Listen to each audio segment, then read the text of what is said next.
Apple just finished its keynote, and the pacing was bizarre. Some sections wasted too much time talking about nothing, advertising old features, and other sections barreled through all the cool new stuff way too quickly. So I am going to share with you what you need to know, in addition to my thoughts concerning the new Apple Watch models, the AirPods Pro, and iPhones 14. Let's get it. Starting with the Apple Watch Series 8, it looks exactly the same as the Apple Watch Series 7, because, well, it almost is. The changes are as follows: a new temperature sensor, a new crash detection feature, and compass backtrack. That's it. Now, from the top, the temperature sensor was mostly pitched for women. While it theoretically could be used in other people to identify pre-symptomatic illnesses, it is almost exclusively being advertised as an improvement to the cycle tracking app. Now, part of the reason I suspect that may be the case is due to the fact that the back of your wrist is kind of a famously bad location to measure temperature. With that said, in addition to the rudimentary period tracking that we've had for a couple years now, the new temperature sensor will contribute to identifying irregular or prolonged periods, as well as retrospective ovulation speculation due to changes in body temperature. And of course, the watch doesn't tell you about real-time ovulation, but knowing your prior ovulation windows could help contribute to better family planning in the future, which I think is actually pretty awesome. Apple also spent a considerable amount of time highlighting that all health data is end-to-end encrypted, and that only the user has the keys to unlock it, which I think is a nice thing to hear after the barrage of deleted period tracking apps consequent to the Supreme Court's retraction of Roe a couple of months ago. Now, the watch also detects multiple types of car collisions based on telemetry data and barometric pressure changes from airbag deployment, which is pretty neat. Once a watch recognizes a crash, it will call EMS within 10 seconds, indicate your GPS location to emergency services, and it will also notify the emergency contacts you've set up in your phone. I do feel bad for all of the Apple engineers that had to subject themselves to thousands of crashes to gather this data, but it'll certainly help save lives. With that said, I'm finding the annual Apple Watch Saved My Life videos increasingly tasteless. There's almost the implication that if you don't have an Apple Watch, you're gonna die. Newsflash, everyone's dying. It's especially annoying considering that most of the watch's safety features, like fall detection and even this new crash detection, are built right into the iPhone. You don't need the Apple Watch. The last new watch feature is a compass backtrack mode, which was unveiled with the Watch Ultra, and we're going to get to that feature in a minute. But despite not appearing anywhere on the Watch Series 8 product page, it does show itself as a feature on the compare page for not just the Series 8, but the Apple Watch SE as well, all new watch models. And this makes me suspect that it might actually be coming retroactively as a point update to all watches running watchOS 9.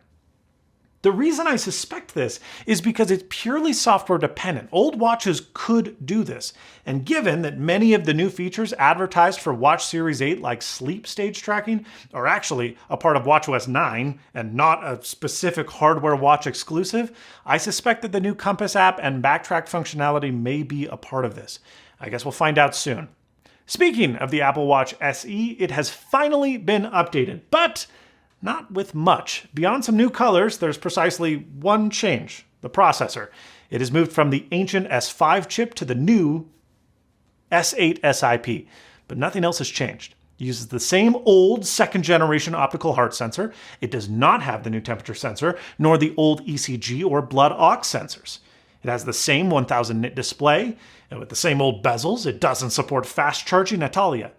If you ask me, this isn't a good buy anymore. At one point it was, but it's now lacking 4 of the health sensors found on its $150 more expensive sibling, with an even more aged out design. I guess I shouldn't complain because at least the abomination that is the Series 3 is now finally dead. And that brings us to the big daddy, and boy do I mean big, the Watch Ultra. I am glad that they did not choose to name this the Watch Pro as rumored, because that is a stupid name. Accompanied by one of the most gorgeous product videos of all time, the Watch Ultra is specifically targeted at Garmin buyers, people that need a long-lasting, rugged smartwatch, and the device brings with it a lot of features to boot. But first, I think we gotta talk about the design. Now, if you think about it, Ultra is actually quite a fitting name because it is ultra outlandish.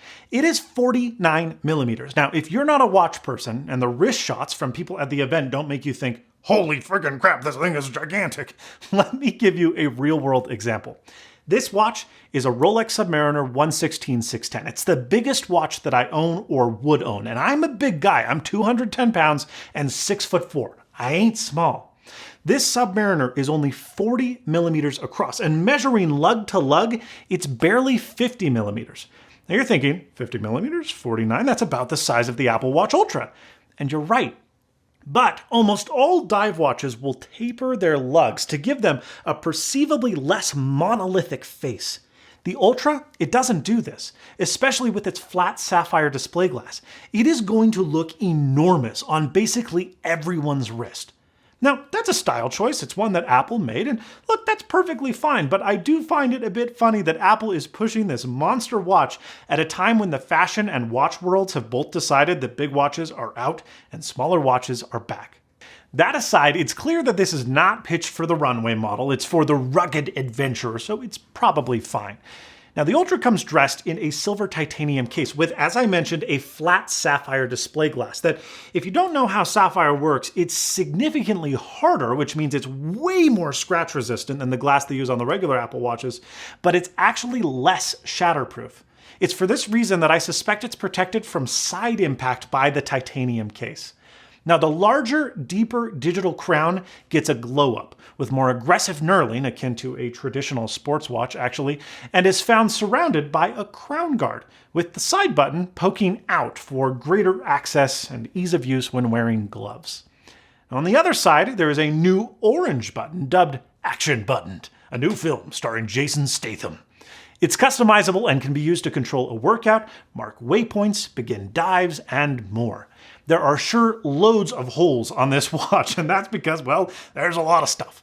It's got dual loudspeakers for the first time in an Apple Watch, a 3-microphone array, a water depth pressure gauge for diving, we'll talk about that in a minute, and a siren, which emits a fairly loud 86 decibel panic sound to attract help that can allegedly be heard up to 600 feet away. Now, underneath the display sapphire, you will find the brightest Apple Watch display yet at an eye-wateringly bright 2000 nits. It's like this light. This is way lighter than 2000 nits. It really hurts. You guys don't understand what it's like to be a YouTuber. We struggle. That should make outdoor visibility superb. So bright! Now, the new Ultra-exclusive Wayfinder face, which they highlighted multiple times, will allow you to rotate the crown for a low-luminance, eye-friendly red night mode, which I think is actually pretty awesome.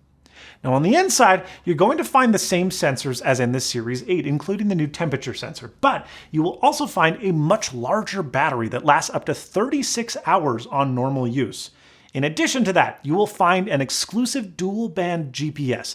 This is designed to perform more accurate readings where GPS tends to struggle. So in metro areas, New York City, super dense forest, yeah, this is going to be helpful for the Strava boys.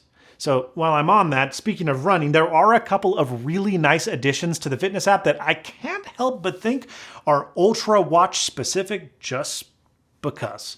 Like measuring your stride length, your ground contact time, and vertical oscillation, in addition to automatic track detection and heart rate zones, which is friggin' awesome, and I wish this were available on the Series 8. I really don't know why it's not. It shouldn't be this way, but it is. Now, the compass backtrack mode that I mentioned earlier, that's on all of the watches, that allows you to return from whence you came, or to find your way back to your original route by using compass and GPS data. It's one of those things that sounds super amazing in the keynote, but it's actually just a cute little gimmick that frankly nobody's really going to use that's off-grid, because those people, they use something like Gaia GPS that has cached high-resolution offline maps and offers waypoint and navigation functionality. They're not relying on a cute little beep-a-doop-a-doop-a-doop. No. But it is cute and boopy-doopy-doop. But Gaia GPS, Onyx Off-Road, I mean, there's a bunch of apps that do this and have been doing this for a long time, and they do what they do really, really, really well. Now, what may not be gimmicky is a dive computer functionality. Apple partnered with Hewish Outdoors, and they're actually a Utah company headquartered a few minutes away from our office that owns several well-known diving sub-brands, a few of which specialize in dive computers, like Sunto's diving division and Oceanic. Now the Watch Ultra will let you use the digital crown to access different dive screens instead of face buttons, which is the norm. Pretty cool. Safety warnings are incorporated as with any good dive computer, and a dive planner promises to give information concerning weather and tidal conditions before you get in the water. Now I asked my buddy who's a big diver, and he's skeptical of the software, as is my Twitter follower Logan Brown concerning Oceanic's diving algorithms, but he thinks that the hardware is probably awesome and up to the task. Divers are really pedantic people, so trust me when I say that that is huge praise. Let's talk price. Apple actually kind of surprised everyone when they said $799, as the rumor had previously indicated a starting price point of $1,000.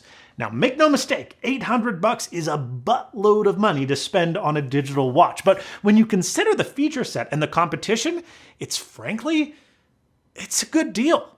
Extreme sport watches from Garmin, Polar, Suunto, and others start around $700 and can go all the way up to about $1,500. And dive watches with the same feature set as the Watch Ultra start at around $500 and can go up to $1,000. So to have both for $800 on top of it being the best general purpose smartwatch when it's not doing those things is pretty awesome. Furthermore, the case is titanium. Need we forget that the previous Series 7 watch, there was the edition version that came in titanium with sapphire glass. That was $50 more than the Ultra, $850. So it's pretty cool if you can get past it looking like an ugly Invicta from your cousin's 2013 Instagram page who went to jail for dealing drugs. AirPods Pro finally got an update, and the rumors were moderately accurate. Now the case, that was exactly as described. It has a speaker for Find My functionality, and it sports a lanyard loop. It also inherits, kind of obviously, the MagSafe charging compatibility of AirPods 3, but it also interestingly supports charging over an Apple Watch connector. I believe that's a first, but it's a nice feature for owners of the very affordable Duo charger. I am one of those suckers. As for the actual AirPods, the rumors were less spot on. In my video a couple weeks ago, I said the reporting about the headphones moving to a new proprietary audio codec over something other than Bluetooth for lossless audio transmission was stupid, and that it wasn't going to happen, and that it didn't make any sense. And Apple vindicated me. They didn't. What they did do was update the things that I said actually needed updating, the drivers and the amplifiers. I am really excited to see how these sound compared to their predecessors because I already thought the regular AirPods sounded pretty good. And you better believe that we are going to have a review on these when they release. Now, transparency and noise cancellation modes also reportedly got improvements, and more included silicon tips will help more people get a better seal. I know that was an issue for a lot of people the first time around. Now, do you remember that seal test from when they first released that news reports hailed as peak innovation, and I said, this is kind of stupid and useless? Yeah, well, it seems Apple agreed with me because they have stepped up their game and they now allow you to create custom spatial audio profiles using your iPhone's Face ID TrueDepth camera system to measure the geometry of your actual ear. That's pretty freaking cool. I can't wait to try it out. There's also now an adaptive EQ that will use microphones inside the drivers to adjust the frequency response based on how the ear tips are actually positioned inside your ear canal. Super wild. Last, you can now use the force sensor, not just for squeezing, but for swiping to control volume up and down. That's something very nice that I have been dying to have on AirPods from day one back in 2016. Very nice. Now, the regular AirPods, they also got an update, but not in the way that you might think. Now, you can save $10 now and buy them without wireless charging. $10. Why? I don't know, but okay, pal. Let's get to the iPhone. And I've been told that this is Apple's best iPhone yet, and they think we're going to love it. This is the best iPhone we've ever created. Rumors for the iPhone 14 were spot on. It comes in two sizes, the 14 and the 14 Plus at 6.1 and 6.7 inches, respectively, the same sizes as the Pro lineup. And can I just say, bringing the Plus name back, that was an awesome idea, and I love it. And it's way less confusing than 14 Max and 14 Pro Max would have been. Ugh. Now the changes here, as rumored, are actually fairly few. The display and the SoC, they are identical. 1200 nits peak brightness and the A15 Bionic respectively. They talked about the A15 Bionic like it was new for quite a while. It's not. It's old. That's last year's chip. Now, there is a new 12 megapixel main shooter, but that's not actually new. It was inherited from last year's iPhone 13 Pro. With that said, there is a brand new selfie camera. It is more sensitive, it has a larger f1.9 aperture, and has autofocus for the first time in any iPhone front-facing camera, which is nice. There's also a cool new action mode for video, which I think is pretty neat, infinitely more useful than last year's cinematic mode, if you ask me. It takes your 4K image and crops it down to a 2.8K frame that you can move around for software image stabilization that emulates a gimbal. Apple is not remotely the first one to do this. GoPro calls it hypersmooth, DJI calls it rock steady, but it's all the same principle, and we haven't seen it, to my recognition or knowledge, on many smartphones. So it'll be awesome, and it's going to be used for action sports and YouTubers out the wazoo. Beyond that, there are really only two things left that are new on iPhone 14. The SIM tray, which is gone. The iPhone is eSIM only. When eSIM works well, it works great, okay? For example, you can download the T-Mobile app from the App Store in the US and load up a free trial with a temporary eSIM in minutes.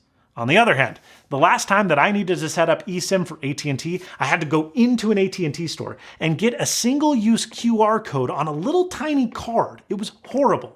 Now, many parts of the world have an experience more aligned with the latter than the former, and traveling as an American with an iPhone that has no SIM tray might be difficult if you're trying to get a temporary eSIM. This is going to be a baptism by fire moment, where it will certainly force carriers into making eSIM convenient, but probably at the expense of this release cycle being not very easy if you do a lot of international traveling and don't use your own SIM card on roaming. Last up, space. The iPhone 14 finally gets satellite connectivity as rumored the last few years. But this ain't no Starlink, okay? This is old school satellite connectivity enabled by the new Qualcomm modem that Apple is using. First up, no data, no telephone calls. You can only send messages. Second, this is not to text IDK your BFF Jill while you're in the Sahara Desert, okay? You can only communicate with emergency dispatchers. You've got to be outside pointing your phone directly at the satellite while the message attempts to send. Best case scenario, this takes about 15 seconds. More likely, you'll be stretching it to more than a minute. So you gotta keep your phone pointed at the right spot. And so your accelerometer will help you align your phone with the cosmos.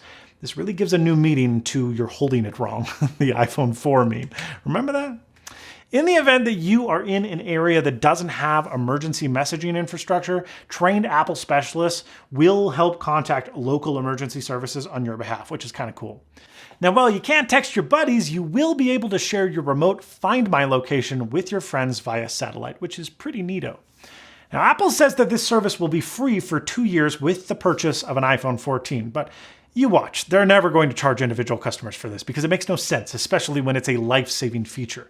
They'll either never announce pricing, and we'll just forget about it, like AirPower. AirPower. Or they'll include satellite functionality as part of Apple One. So come on, let's get in our private planes because we have lots of money. We're Apple customers after all, and we'll take our phones to our remote private islands.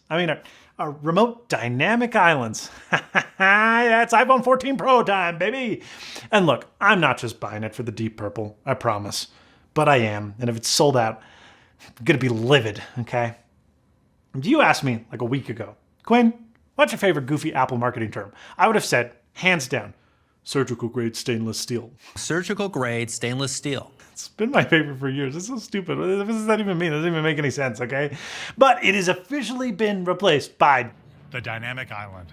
You know how the rumors pointed to there being an ugly little eye, and then all the rumors last week said, oh, Apple has pivoted. They're experimenting at the last moment with changing that eye into a pill. And I said, the eye was almost certainly never a consideration, and we just didn't know because we get hardware leaks and not software leaks. Yeah, well, guess what? I was right, okay? And not only is there a pill, but there's a dynamic pill, the dynamic island. Apple has obviously, but cleverly created utility in the dead space by moving notifications, alerts, and mini apps all into one interactive spot. You can control your music, view your timers, see call alerts, and more. In classic Apple fashion, it expands fluidly with smooth animations. It has playful bounces, elasticity, etc. Now, third-party developers, they will be able to tap into the dynamic island at a later date as part of the Live Activities API, which was introduced, I'm dying, in iOS 16. Now, the dynamic island is not groundbreaking, but I think that it is a smart use of a necessary deficiency.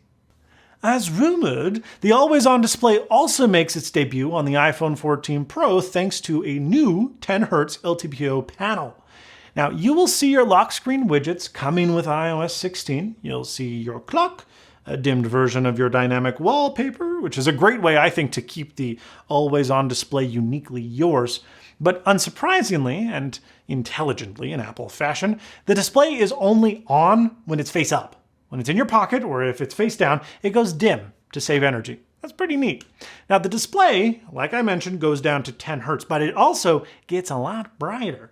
Last year's peak HDR luminance jumps from 1200 nits to 1600 nits, and outdoors, the display will push up to 2000 nits, just like the Watch Ultra, which is super awesome, theoretically. You see, here's my issue with the iPhone.